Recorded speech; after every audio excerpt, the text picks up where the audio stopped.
시청자 여러분 안녕하십니까? BTV 대구 뉴스입니다. 첫 소식입니다. 달서구 도원동 복합 스포츠센터 건립을 두고 민간 사업자와 주민들 간 법정 공방이 계속 이어지고 있습니다. 법원이 현장 검측을 진행했는데 이 과정에서 주민과 학생들이 침묵 시위를 펼치며 재판부를 압박했습니다. 천혜열 기자가 취재했습니다. 달서구 도원동에 실외 골프 연습장을 짓겠다는 민간 사업자와 이를 반대하는 주민들과의 갈등이 2년째 이어지고 있습니다. 그 사이 민간 사업자 측은 문제가 된 실외 골프 연습장을 실내 시설로 바꾸고 사우나, 수영장, 헬스장을 갖춘 복합 스포츠 문화센터를 짓겠다며 당초 계획을 변경했습니다. 건축물의 높이도 주민들의 의견을 수렴해 기존 35m에서 26m로 낮춰 소음과 일조권에 대한 논란에 맞대응했습니다. 그럼에도 지난 7월 접수한 행정심판이 기각됐고 9월에는 행정소송을 접수한 상황입니다. 재판부는 변론 기일을 앞두고 직접 신축 예정 부지를 찾아 센터와 학교, 아파트와의 떨어진 거리를 눈으로 확인했습니다. 민간 사업자 측의 설명을 직접 들어본 뒤에 주변 주민은 물론 특히 직접적인 피해가 예상되는 학생들의 반대 의견도 청취했습니다. 이 골프장 소음이라거나 아니면 이제 근처에 교통량이 많아지기 때문에 일단 학습권이 가장 많이 침해되는 게 아닌가 싶고요. 그리고 저희 등하굣길에도 여기 이렇게 차가 많이 들어오게 되면은 우리 등굣길 하굣길에 저희 학생들이 조금 더 많이 위험해질 수 있고. 재판부의 방문 소식에 인근 주민 300여 명이 현장에 모였습니다. 현수막과 손팻말을 준비한 주민들은 침묵 시위를 벌이며 재판부에 반대 의사를 전달했습니다. 그리고 저희 집에서도 수변공원이 보이거든요. 그래서 일부러 여기 와서 사는데 이런 게 생긴다고 하니까 부모로서 너무 억장이 무너지고, 그다음에 여기가 굉장히 차가 다니긴 좁은 도로가 많은데 여기에 이런 게 생기면 차도 더 많이 다닐 거고, 그러면 우리 아이들이 더 위험한 환경에 놓이게 된다고 생각하기 때문에 복합 스포츠 문화센터 신축 예정 부지 반경 400m 안에는 유치원을 비롯해 초중 고등학교가 있습니다. 주민들은 고등학교 건물과 불과 18m 떨어진 곳에 대형 스포츠 시설이 들어온다면 학생들의 학습권을 침해할 수 있다고 반대 의사를 굽히지 않고 있습니다. 또 이 일대가 사실상 공원구역이기 때문에 시민들의 쉼터가 개인의 이익을 위해 희생되게 해서는 안 된다는 입장입니다. 협의의 당사자인 학교를 배제하고 소송하는데 분노를 느껴서 공정한 재판을 촉구하기 위해서 이 자리에 모인 겁니다. 앞으로 끝까지 우리는 학생들의 안전과 학습권을 지키기 위해서 최대한 노력하며 어떠한 일이더라도 반드시 막아내겠습니다. 재판을 맡은 대구지법 행정부는 다음 달 초 변론 기일을 정하고 양측의 입장을 살펴본다는 계획인 것으로 알려졌습니다. 도원동 복합스포츠문화센터 건립을 위한 법정 소송이 어떠한 결과로 이어질지 관심이 집중되고 있습니다. BTV 뉴스 천혜열입니다. 최근 노동계에선 새벽 배송 논란이 계속되고 있습니다. 과로사로 이어지는 심야 노동을 일단 막자는 취지인데 일선 택배 기사들의 반발도 큽니다. 대구 지역 노동계는 사회적 합의를 통해 택배 노동자의 건강권을 지킬 수 있는 방안을 마련하자고 요구했습니다. 김민재 기자가 보도합니다. 최근 민주노총 산하 전국 택배 노조는 새벽 배송 제한을 주요 내용으로 하는 의견을 사회적 대화 기구에 냈습니다. 자정부터 새벽 5시 사이에는 배송을 제한하고 오전 5시 출근조와 오후 3시 출근조로 나누는 주간 연속 근무제를 제안했습니다. 택배 노동자의 건강권을 보장하고 심야 노동의 위험성을 줄이자는 취지입니다. 지난해 국정감사에서 최근 7년 동안 택배 기사 중 36명이 사망했고 대부분 과로사로 추정된다는 결과도 나와 있습니다. 사람이 죽지 않고 건강하게 일할 수 있기를 희망합니다. 어떤 이들은 그들의 선택이고 직업의 선택 자유라고 이야기하지만 이는 저희 경우가 불안정한 노동 현장 속에서 강요된 선택일 수 있음을 우리는 돌아봤으면 합니다. 심야 노동이 2급 발암물질이고 사람의 건강을 해친다는 의학적으로 너무나 당연한 이해라고 합니다. 하지만 배송 노동자들 사이에서도 소득이 줄어 생존권을 위협받는다며 반대의 목소리가 큽니다. 대구 지역 노동계는 택배 노동자들의 건강권도 지키고 소비자의 편익도 지킬 수 있는 방안을 사회적 합의로 해결해 나가자고 요구했습니다. 소비자의 편의와 산업의 발전이라는 이름 뒤에 가려진 생명의 희생을 우리는 더 이상 용납할 수 없습니다. 지난 1, 2차 사회적 합의가 분류작업 해방과 노동시간 규제라는 성과를 거두었다면 이제 3차 사회적 합의는 이윤을 위해 속도를 강요하고 노동자의 생명을 위협하는 심야 배송과 365일 배송이라는 구조 자체를 바꿔야 합니다. 그러면서 택배 노동자의 건강권과 휴식권을 보장하고 수입 감소 없는 노동시간 단축을 실현하는 실질적인 대책을 마련해달라고 정부에 촉구했습니다. 택배 사회적 대화 기구는 올해 안에 합의 도출을 목표로 진행되고 있습니다. 현재까지 1, 2차 전체 회의가 열렸으며 3차 회의는 오는 28일 개최될 예정입니다. BTV 뉴스 김민재입니다. 부산에선 바다 쓰레기를 예술로 되살리는 전시회가 열리고 있습니다. 한성 1918에서 열리는 기후위기, 탄소 중립, 비치코밍 기획전을 김석진 기자가 소개합니다. 해녀들이 쓰는 태왁이 전시장에 걸려 있습니다. 그런데 그물에 걸린 물건들이 심상치 않습니다. 폐 그물에서부터 아이들 장난감까지 생활 쓰레기들이 가득합니다. 바다로 떠밀려온 쓰레기들을 모으는 행위인 비치코밍 활동가 18,000여 명이 부울경과 일본 해안에서 모은 쓰레기 중 일부입니다. 태풍으로 인해 가지고 쓰레기가 이제 강한리 해변에 완전 쫙 덮인 적이 있었어요. 거기가 이제 저희 작가들이 중심적으로 활동하는 곳이 광안리다 보니까 그 모습을 보고 좀 애타는 마음이 있어서 같이 수거하는 활동을 했거든요. 근데 그러면서 이제 환경에 대해 관심을 갖게 되고, 그리고 이제 그러면서 이제 쓰레기를 줍고 비치코면서 그걸로 다시 작품을 만들고 사람들에게 환경에 대한 인식 개선을 하기 위한 노력들을. 일본인 작가가 일제강점기 부산에서 거주한 할머니를 떠올리며 만든 작품입니다. 일본과 부산을 잇는 바다에서 채취한 소금과 할머니의 흔적을 찾아보는 영상을 소재로 제작됐습니다. 쓰레기와 재활용품으로 만든 작품전이 부산 중구 한성 1918에서 열리고 있습니다. 크게 2개의 전시로 구성이 되어 있는데요. 파도를 넘어라는 전시는 지난 5년 동안 부산문화재단과 그리고 시민단체가 비치코밍을 해온 결과물과 기록을 소개하는 전시고요. 그리고 다시 태그라는 이번 전시는 기후위기에 대한 우리의 인식과 사유에 관련된 전시입니다. 이번 전시엔 한국과 일본의 작가 14명이 20여 점의 작품을 선보이고 있습니다. 특히 이번 전시 장소인 한성 1918은 부산생활문화센터에서 내년부터는 창작 공간으로 탈바꿈해 운영될 예정으로 재생과 순환이란 전시 주제에 그 의미를 더하고 있습니다. 한편 전시는 다음 달 3일까지 이어지고 월요일은 휴관합니다. BTV 뉴스 김석진입니다. 달콤하고 부드러운 맛으로 인기가 많은 키위. 국내 키위 시장에 이제는 외국산을 대신해 국산 품종이 자리를 잡아가고 있는데요. 특히 농촌진흥청이 개발한 감황과 스위트 골드, 골드원, 이른바 골드키위 삼총사가 높은 당도와 품질로 소비자들의 입맛을 사로잡고 있습니다. 엄상현 기자가 소개합니다. 노란빛의 골드키위가 탐스럽게 익었습니다. 그동안 외국산 품종이 줄을 이뤘던 국내 키위 시장에 국산 품종이 새롭게 도전장을 내밀었습니다.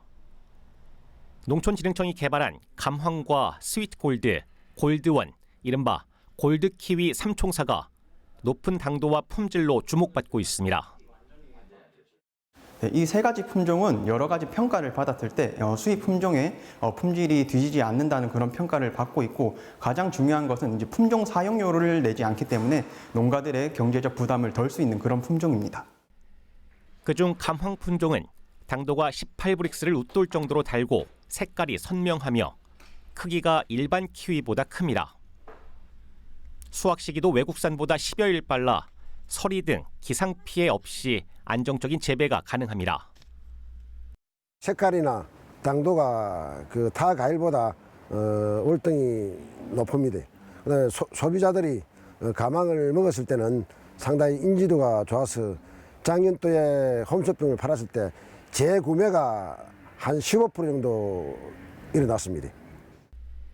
2010년에 개발된 스위트 골드는 부드러운 식감과 달콤한 맛이 특징입니다. 병해충에도 강하고 모양이 균일해 상품성이 뛰어나며 제주에서는 한라 스위트라는 이름으로 수출길에도 오르고 있습니다.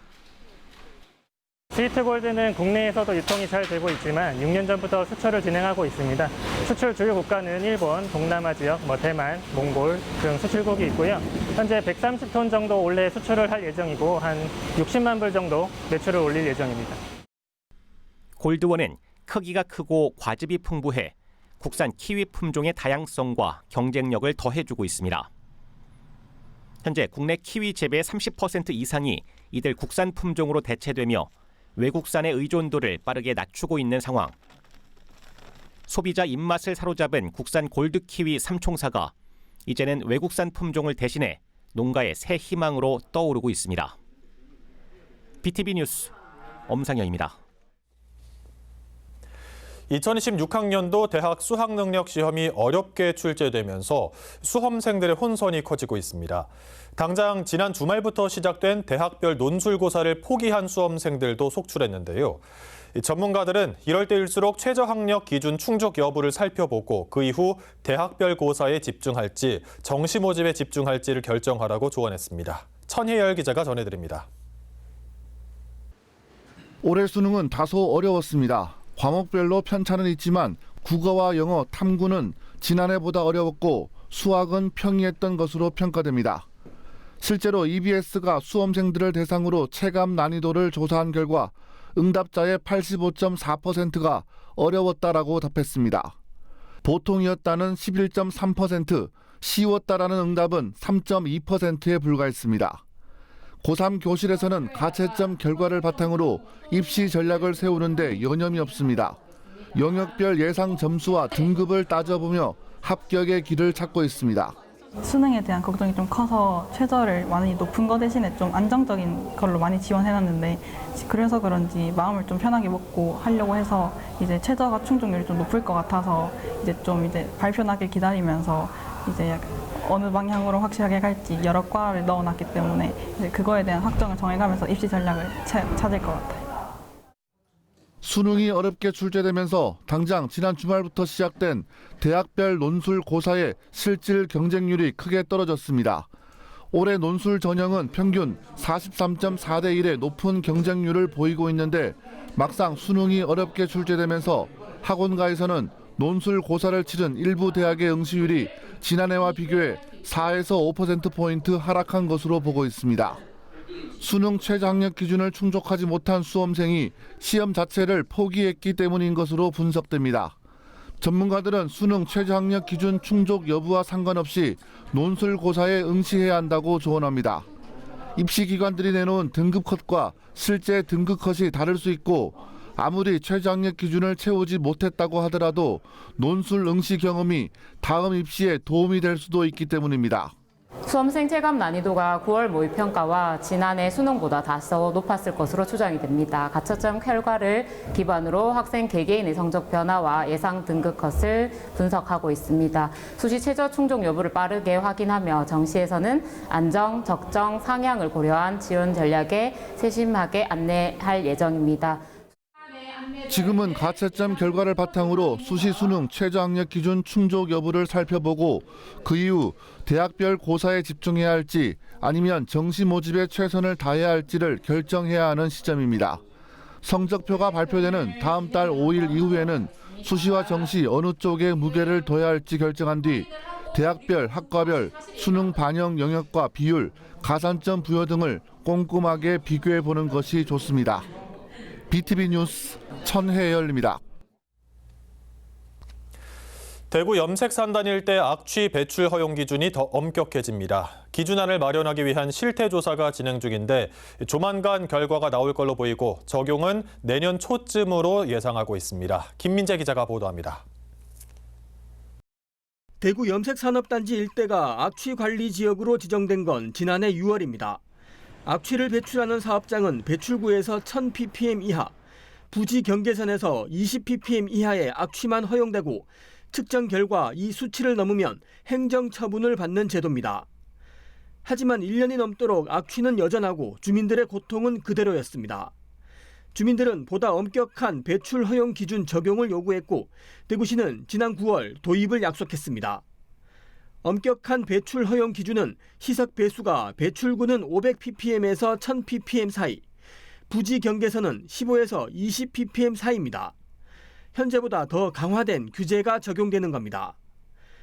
대구시는 현재 정확한 배출 기준을 마련하기 위한 실태 조사를 진행하고 있습니다. 결과는 올 연말쯤 나올 전망입니다. 대구시의회 행정사무감사에서 밝힌 내용입니다. 이 악취 관련 민원이 계속 되고 있어서 저희 시는 1월 초부터 연초부터 해서 이제 실태 조사를 하고 있습니다. 그 결과가 이제 곧 나옵니다. 그 결과를 바탕으로 해서 엄격한 배출 허용 기준 안을 마련할 겁니다. 그리고 마련하면은 의견 수렴과 또 조례 개정 절차를 거쳐서 적용될 수 있도록 지금 준비하고 있습니다. 빠르면 내년 초쯤이면 염색산단 일대에 엄격한 배출 허용 기준이 적용될 것으로 보입니다. 하지만 쓰레기 매립장과 분뇨 처리장 등에서 나오는 복합 악취에 대한 근본적인 해결책은 제시하지 못했습니다. 대책을 추진하고 있다는 기존 입장을 되풀이했습니다.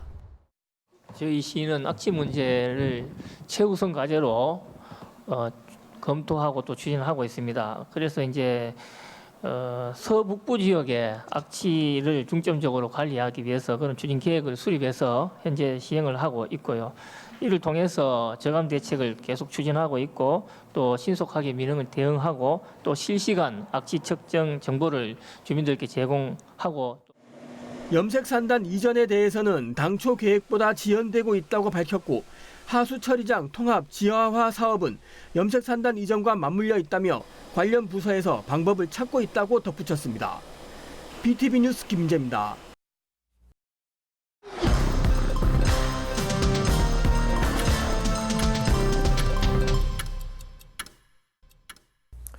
고가의 금을 요구하는 신종 보이스피싱 범죄가 등장해 주의가 요구되고 있습니다.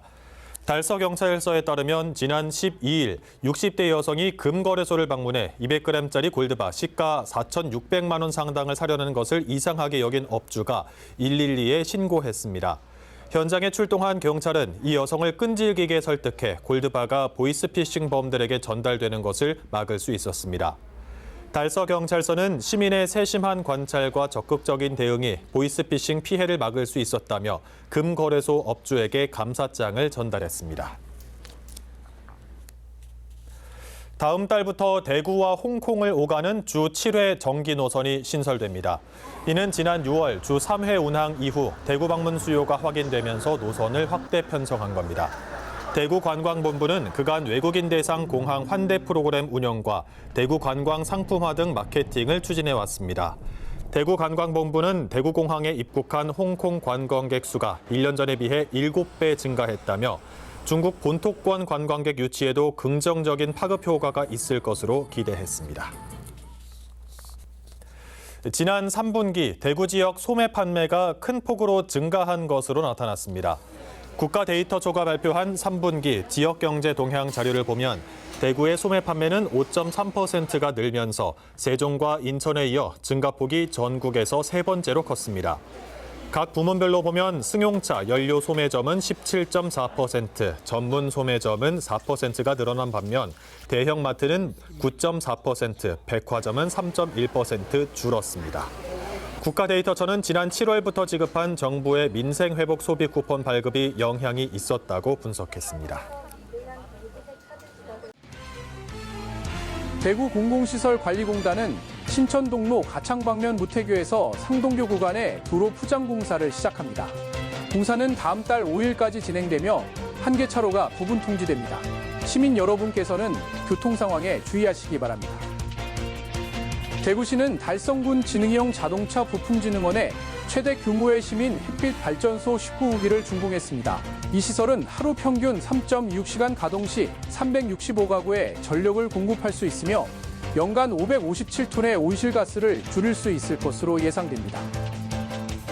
1967년에 개교한 대구 평리초등학교가 교사동 세계동의 전면 개축을 완료했습니다. 이번 개축은 사용자 중심의 공간 혁신과 친환경 및 디지털 기반의 교육 환경 구축을 목표로 이루어졌습니다. 이를 통해 학생 주도형 학습이 가능한 학교로 새롭게 태어났으며 현대적인 학습 공간을 제공하게 됐습니다. 달성군 오포읍의 새마을 협의회와 부녀회는 직접 만든 국과 밑반찬을 취약계층 54가구에 전달했습니다. 이들은 나눔 활동을 지속하겠다고 밝혔으며 이웃에게 작은 도움이 되기를 바란다고 전했습니다. 이상 간추린 소식입니다. BTV 뉴스는 뉴스 홈페이지에서도 바로 시청하실 수 있습니다. 시청자 여러분의 많은 관심 바랍니다. 이상으로 뉴스를 마칩니다. 함께해 주신 여러분 감사합니다.